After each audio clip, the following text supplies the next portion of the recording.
Now the British have Savannah. Wait, I Charleston. British have Charleston. Anybody here from New York? New York. Yes. So you've been fleeing the British since '76, haven't you? Yeah. Yes, I tell you. So there's still quite a few places that we need to reclaim for our American spirit. But I tell you, if we can have Yorktown, they say that hopefully Yorktown will be like another Saratoga. And we all remember what great Saratoga. Well, it's why the French are here in the first place. Hopefully, if Yorktown can be a victory, we can actually have the beginning of the end. Although you all seem rather pensive, do you think we will win this? Yeah? It is hard to predict the future, but sir, when you have 21,000 to 7,000 odds, it's a little bit easier. Although it's hard to believe that we are the ones who have the better odds. I will agree with that. I didn't mean to stun you all into silence. I'm not the one silence. Yes. Yeah, I sleep upstairs. Too kind. Well, it does seem fitting that I'm here today to address you right next to the Raleigh Tavern. Yes, I spent more than a few nights there as a boy at the college of William and Mary. More than a few mornings as well. I will warn you, though, that the stairs are quite slippery. Either that or my feet become quite slippery after a night of drinking. I'm not sure which is the truth. Friends, for those of you that I'm not acquainted with, please allow introduction. My name is Lieutenant Colonel George Nicholas. Currently serving as aide-de-camp to our governor, Governor Nelson. Now, no doubt you are here today because you have heard Governor Nelson has put out the call for all Williamsburg and James City County militiamen to muster. Indeed, there are few of you, as most have already made their way to Gloucester to help reinforce that place to prevent Cornwallis and his men from the chance of escape across the York River. Now I know you have been suffering here, and you have been fighting for just as long as those of us in the line. Many of you have sent your husbands and sons, your loved ones off to fight. Some of you have taken up arms yourselves. But I wish I could say that this engagement in Yorktown will be the end of it, and that victory is assured, your hardships will soon be over. I cannot do that. However, I can tell you this. We have before us quite possibly the greatest opportunity in this war to date to bring peace to Virginia. By a happy confluence of circumstances, Cornwallis and his 7,500 or so redcoats find themselves trapped at Yorktown with no possibility of escape.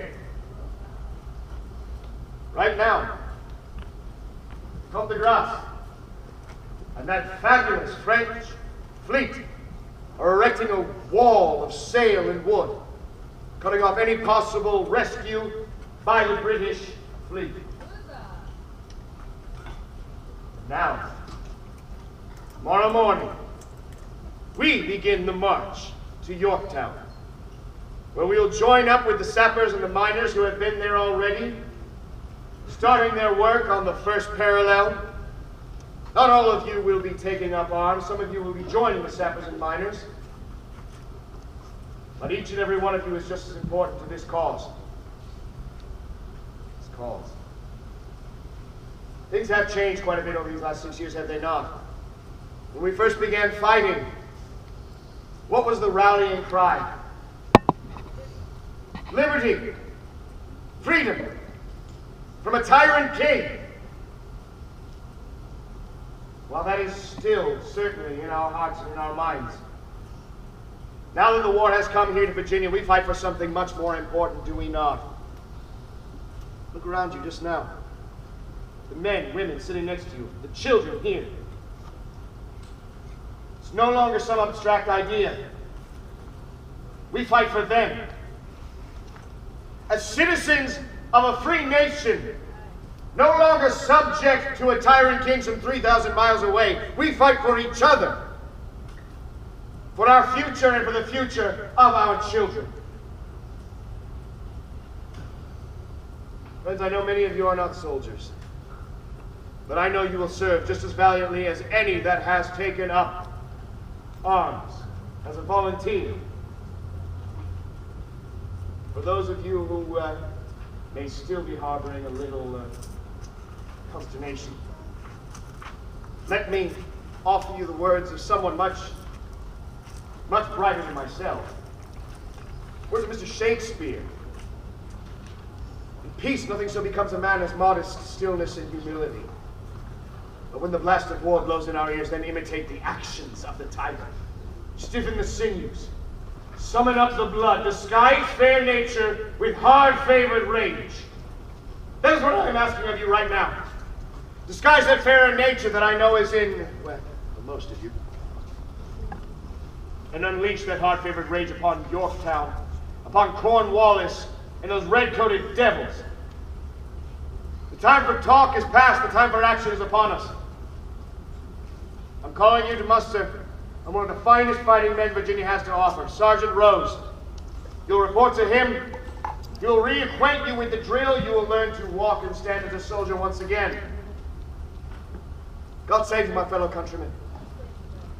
And God save this glorious cause of liberty. And most importantly, God save these United States of America. Follow me, Untitled Chapter. Take care! All able bodies. Take care! There's one great difference between the regulars and the militia. The regulars had a choice. The militia does not. The militia is established in each county to be called up in event of an emergency. 7,000 of the enemy less than 8 miles away constitutes as an emergency.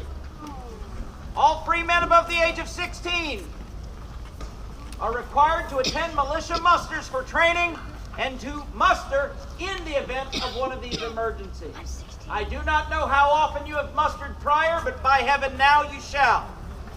I will have you form up, just here. Muster yourselves on this mark that I will put on the ground. Form up straight. Come! Oh, yeah, you! Don't just stand there. Come. I will remind you, willful non-attendance to a militia muster or a sanctioned emergency is a criminal offense. You will be drawn out and you will be fined accordingly. That ain't the first time. As I say, the militia is not voluntary. You will be called up for the term of the emergency and dismissed afterward.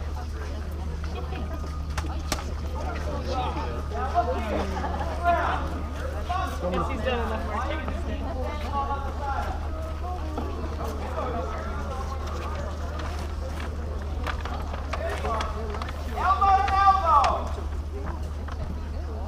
Muster up, elbow to elbow.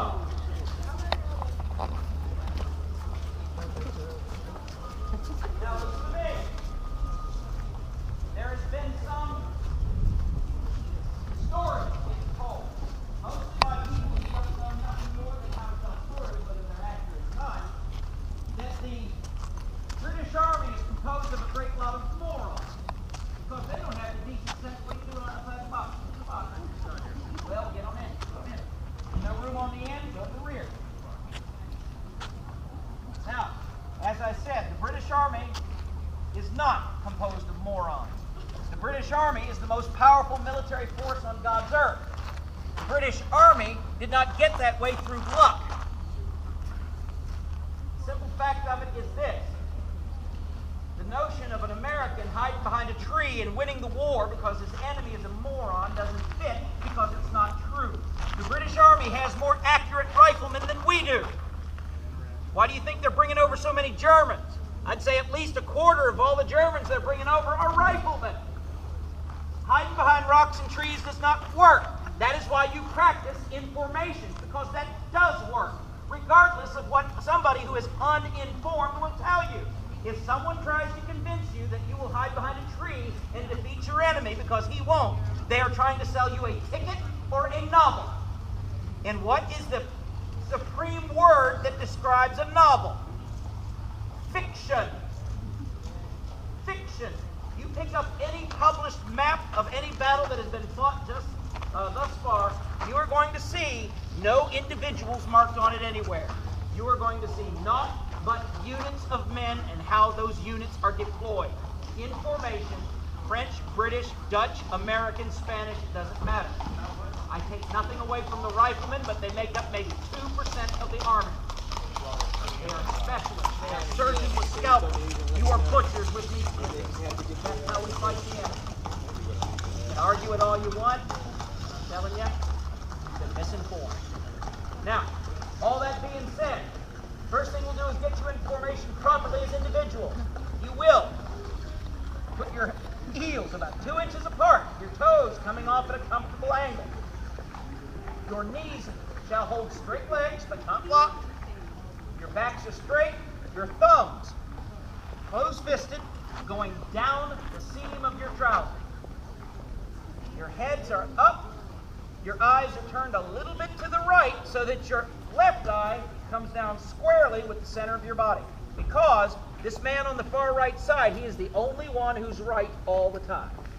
Everybody guides off of him. Either you're walking directly next to him, or you're walking directly behind him, or directly behind, or next to the man who's walking directly behind him. So that's why you turn your eyes a little to the right, so that your peripheral vision will touch the person next to you. Now, take your bodies and move them to the right until you are touching elbow to elbow. As I said, it's the concentration of fire that wins fights. Now I need you on the end that don't have room on these ranks. Actually, come on, man, you come up front.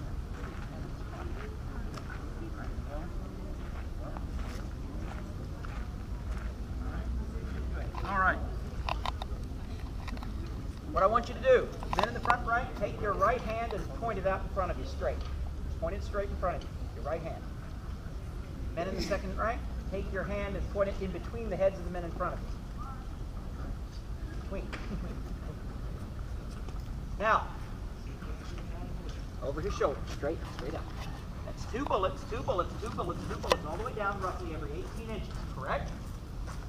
Imagine a company of 70 men, 35 across the front, 35 across the back. They all fire simultaneously.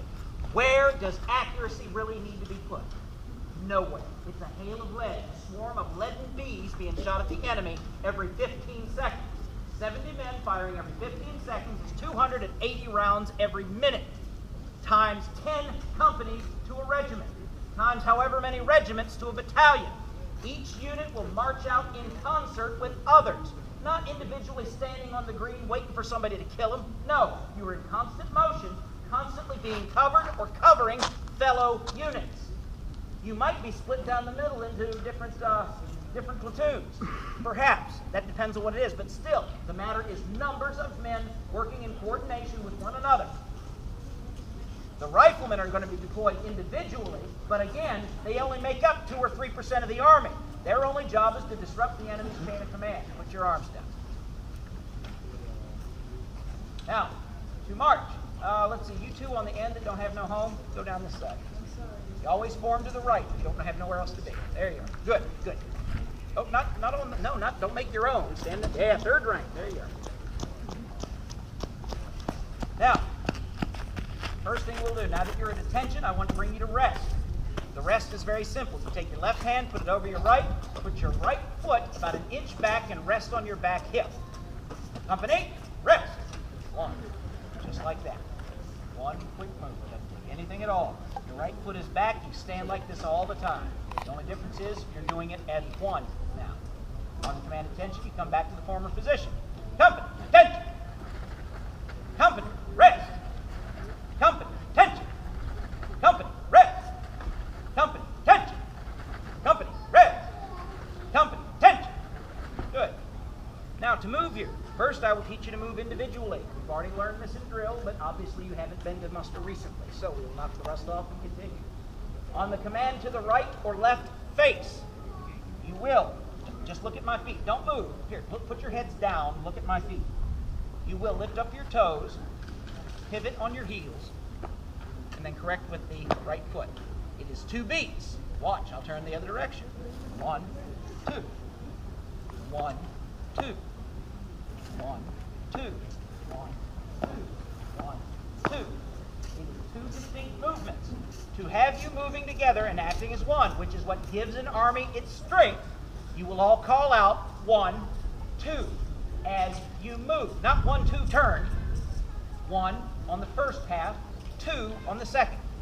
All together, turning to the right, that way. Company to the right, hey!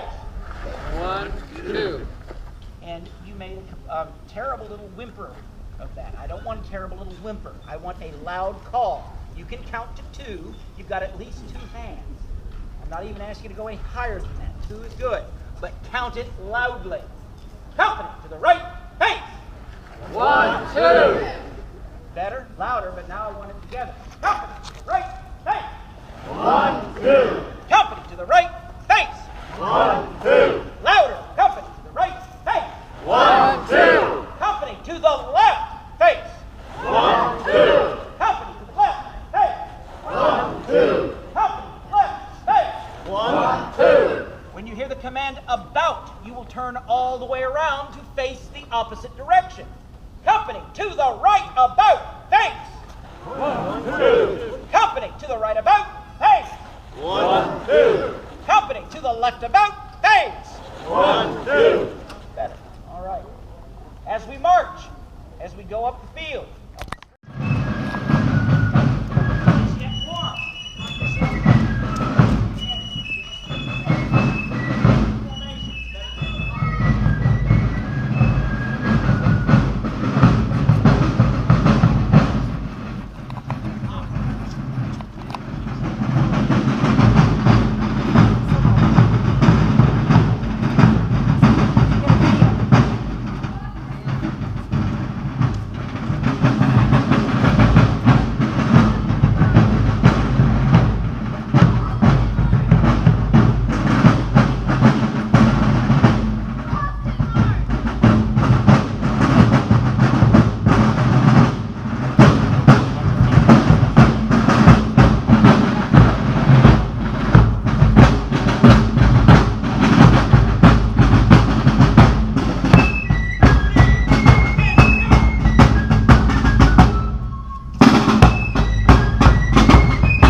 right indeed.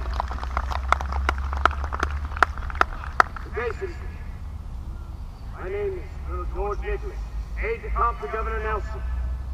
On behalf of the Governor and the General, I would like to thank you all for gathering here today as we prepare for our pending engagement in Yorktown.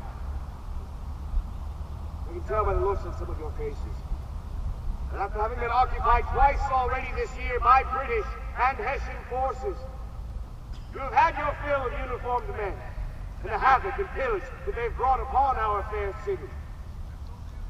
But unlike those spoiled crabs that swarm through this city like locusts, we've not gathered you here to deprive you of your liberty or your property, nor to conscript your sons. We have simply come to thank you. The men you see standing here before you today are all citizens of these United States. They're your husbands, your brothers, your neighbors, and your sons.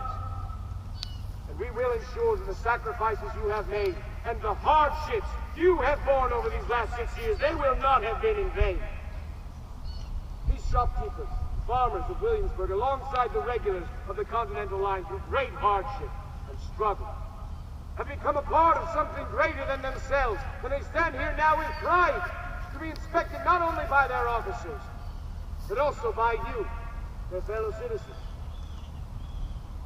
Now perhaps some of these brave men may not return from Yorktown. But I swear to you this day, by the living God, that by the end of this campaign, the enemy will come to know the might of the Continental Line and to fear the valor of Williamsburg men! Woo!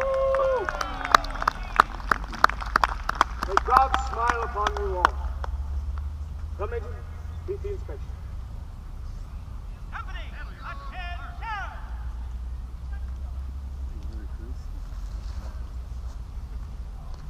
Sorry.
Commander-in-Chief of the Allied Armies, His Excellency, General George Washington.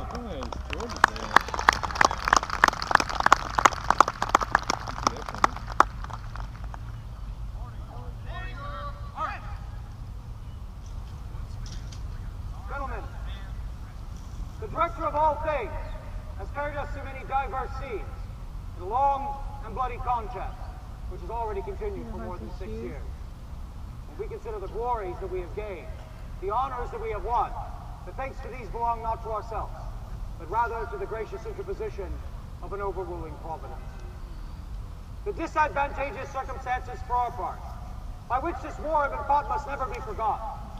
The perseverance of our soldiers, of our armies of the United States of America, in their many disappointments and struggles, has been nothing short of a standing miracle.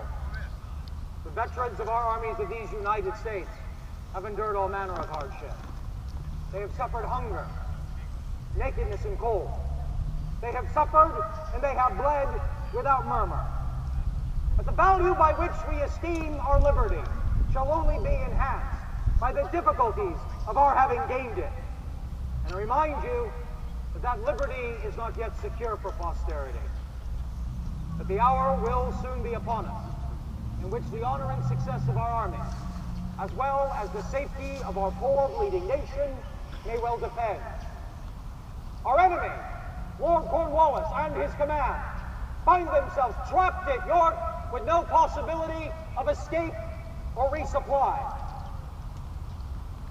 Gentlemen, we will soon march on York, for I have no doubt that by the blessings of heaven, that we shall prove victorious, that we will repel our cruel invaders, and that we will see peace and liberty once again restored to these shores on a more permanent foundation. Nothing now remains but for us to play our part. People of Williamsburg, I'm full aware that it is not easy for a city to host an army, and this one has done so on multiple occasions this year. Let me assure you that it is not my intention to remain overlong in this place. But yes, you will once again be called upon to open your larders and provide both food and support to those brave men to defend your liberties. Like all of you, we long for that day that we may be allowed to return to our homes, our shops, our plantations, our farms, as if we may not be. Till our nation once again rests in the bosom of peace and liberty. I trust that our exertions at York will draw that day ever nearer. God save us all!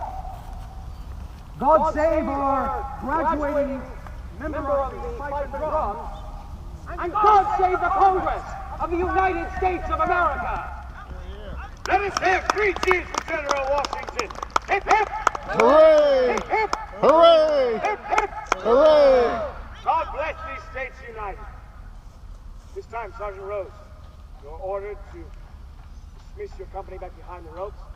Sure they don't go too far, they will be recalled at the end of the exercise. It is now customary to slowly pass or troop the American standard of the regimental colors along the rank and file of the assembled company. This is done so that the men may easily identify the standard and follow it on to the field of battle. So Major, take care to keep the coast.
I'll be the shadow here, like a tree. I was thinking the same thing.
Begin bayonet exercise.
Men are practicing using Lord Edward Harvey's manual of arms, approved for the use of all the Union forces at the beginning of this war. Most of them are armed with smooth-bore muskets and triangular bayonets.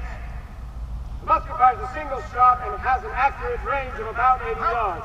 But when fired in unison or by volley, it can have an effective range of over 200 yards in open ground.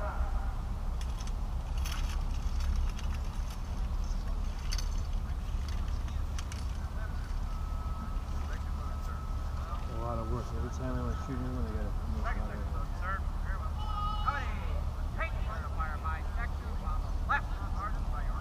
Second section. Hey, ready. Set. Fire. Show your fire. First section. Hey, ready.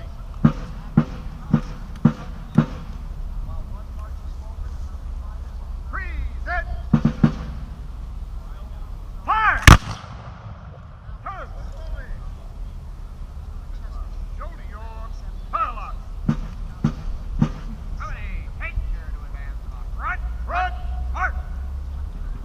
Well-trained soldier in our army reload and fire 4 times a minute.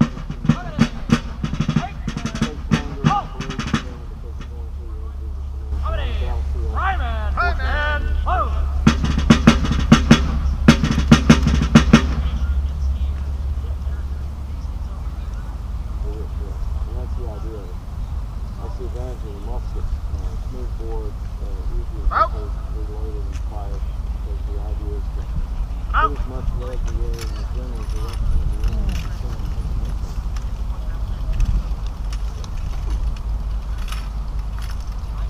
Like it's very seldom ever used in the battlefield. Second section loaded, sir. Very well. Ready. Ready. Ready. Ready. Okay. Cut. Fire. 2, 2.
Drum maker. Be pleased to meet him, Major.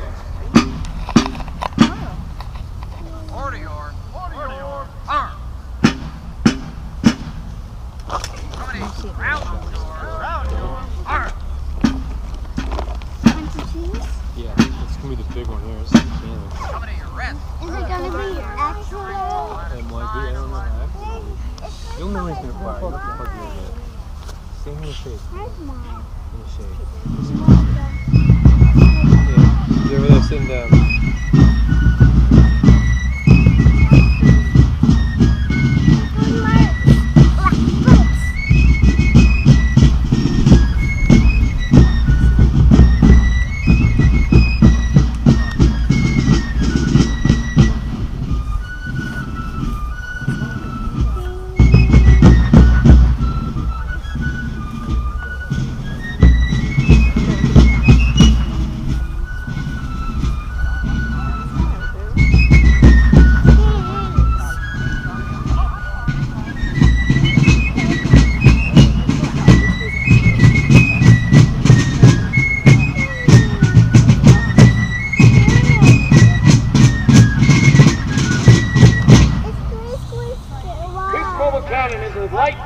Mounted on a concrete carriage. He's effective in providing support fire for the infantry as they advance on an enemy position. Captain, your command. Where's that guy doing?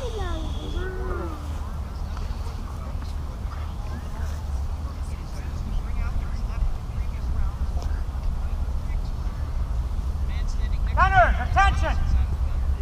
As on the parade ground, advance, worm! Worm out, please! Advance, sponge! 10 feet! Sponge, please!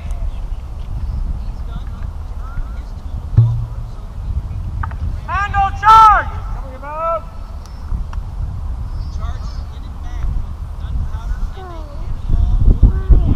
Charge, please! Ram down, charge! Clean the barrel, you can't do this. Hit!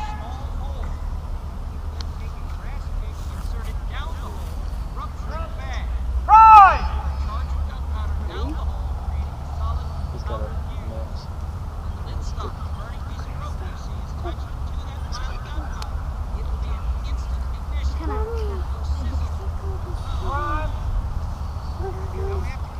Gunners, make ready! Give fire! Recover! As on the battlefield, search pace! Now you notice they're not taking individual commands now. Everything they just did was an inspection of the parade. What they're doing now, You wanna watch the next one in the shade? clean it, load it, and shoot it. Load pace! Coming above!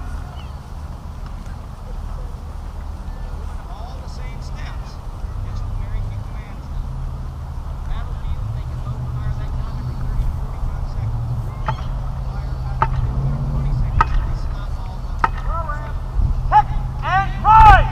Position being on the front.